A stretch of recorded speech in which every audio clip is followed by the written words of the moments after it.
Welcome to this week's Ask EMBN, where we get to answer all those questions that you've been sending in to us in the comment section down below. Hashtag Ask EMBN. Now, we have a number of rad questions. Loads of stuff coming in this week. We're going to rack our brains on these. Let's dive straight in.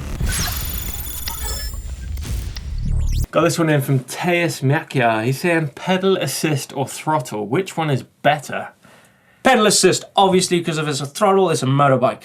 Yeah, it depends on what you're doing, as Blake says. I think if you're out or, with a throttle, it is closely related to a motorbike. But here on EMBN, we only do pedal assist, which is, of course, like mid-drive stuff, which is activated by pedals, so more like a traditional mountain bike. Yeah.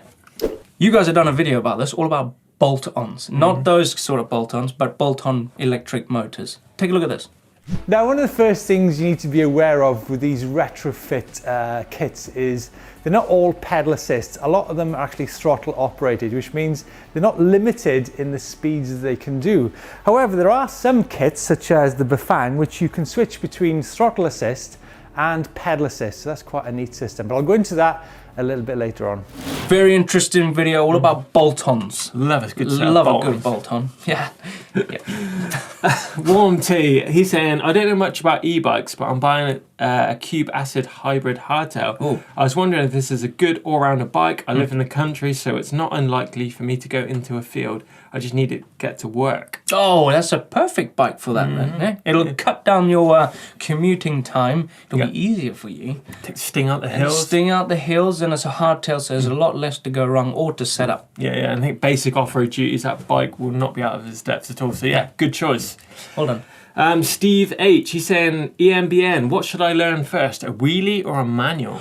Wheelie, because when you start to learn the wheelie, it'll end up being a manual when you stop pedaling. Yeah. I think that's a good way of trying to mix the two together. Yeah, definitely. I think the key part to any wheelie or manual is brake modulation. I think with the wheelie, you definitely learn to get in that position a lot easier, and I think the manual is actually a harder trick to learn. It is very hard. Than a manual, than a wheelie. Yeah. But we've actually done a wheelie mistakes video. Check this one out. Ooh. So I think the wheelie is one of the most fun things to do on an e-bike, using that power to get the front wheel up in the air. But it's also going to be really useful for learning that balance point on the bike, which is going to help with you doing bigger manuals and therefore bunny hops. It's also really helpful for getting up technical climbs and for getting through rough sections fast. More of those things later on. Let's start with how to wheelie. That's a really good video you did there. Really good, isn't it? Really good. I think you should go and watch that again if you're struggling to do wheelies. Really good video. Right, our next question is coming in from Blake M1. Yeah. Not me. No, someone with another rad name like me. Says, yeah, recently crashed on my 2017 Bulls E-Stream Evo 2 FS. That's a long name. I have trouble finding the Generation 1 blocks 14D remote control. I found Generation 2 2019 model. He's struggling to find it. There's a lot going on there. To be honest, I don't know the answer to this question, but you do. I do I? There's the so it's the whole control unit for this Bulls bike. I had a little look around online, couldn't actually find anything. So I suggest you probably contact Bulls themselves or contact your local dealer. Maybe keep an eye out on eBay, things like that. But I think deep down you're gonna have to go to a dealer, and they should be able to sort you out. It probably will come at quite a price, mine, but I think that's the only way you're gonna be able to sort this one out. Hopefully you didn't hurt yourself in your crash. It sounded like you hurt your bike, sorry. Hopefully you get to fix it. Next question.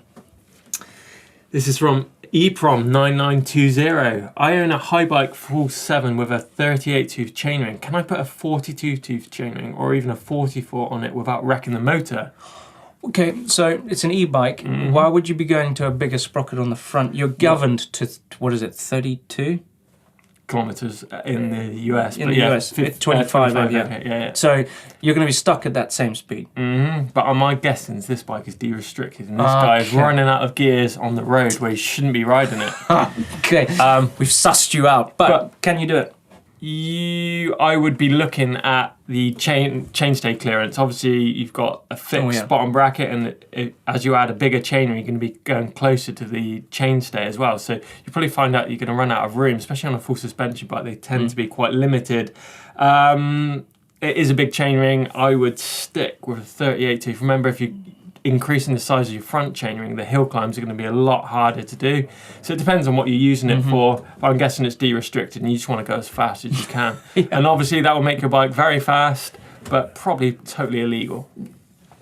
This question is coming in from Carlos M. It says, "Hi, I'm wondering if there's any season where I can buy an e-bike on a discount." So, end of season. End of season's the best time to buy e-bikes. Yeah, you got manufacturers bringing out like their next year's bikes, so the last year's bikes are massively discounted. So yeah, winter time it'd be the time to start looking for e-bikes. It's also same time as Christmas. Ooh, so you get those Christmas deals. How I've forgotten the word for that.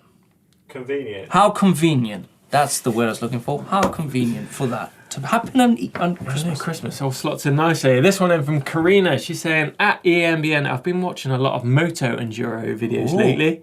I was just wondering, do you guys think that e-bike racing needs to stop trying to emulate MTB enduro or downhill racing and go full on cross country, except with the most brutal and technical climbs ever seen on a mountain bike? Or is that too much for an e-bike? What's your thoughts on e-bike events? I quite like it. I've not done one, but I did one alongside one, and it looked like a hell of a lot of fun. Because when it comes to climbing, it's the best thing on an e-bike. Yeah. And that event was all about climbing up and then doing an enduro stage down. Oh, nice. Yeah. So it was pretty cool. Yeah, I like it. Cross country. Don't know, I'm not so convinced on that. Yeah. What I do on like motorbikes is do these things which is time trial, like enduro. So basically you've got laps where you're timed for the lap, but within that you have sections where you're judged on your technical ability and you're meant to keep your feet off the ground. If you like take a dab or you fall off, then you get marked for that. That's combined with your lap time as well. So I think something like that for e-bikes would be super cool. That would be like super trials, enduro, moto sort of combination. That would be really good.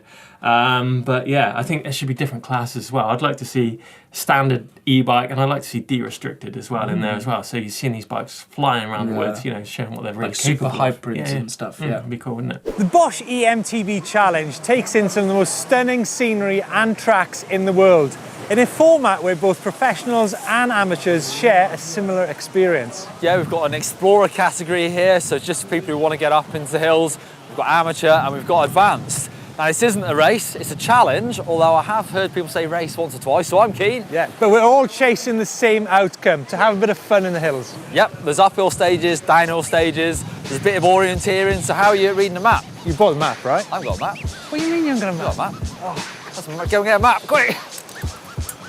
But that's it for this week's show. Thanks for sending your questions in. If you guys got any more questions you want to ask us, drop us in the comments box below. Yeah, and if you want to stick around and watch some more rad content, click over here.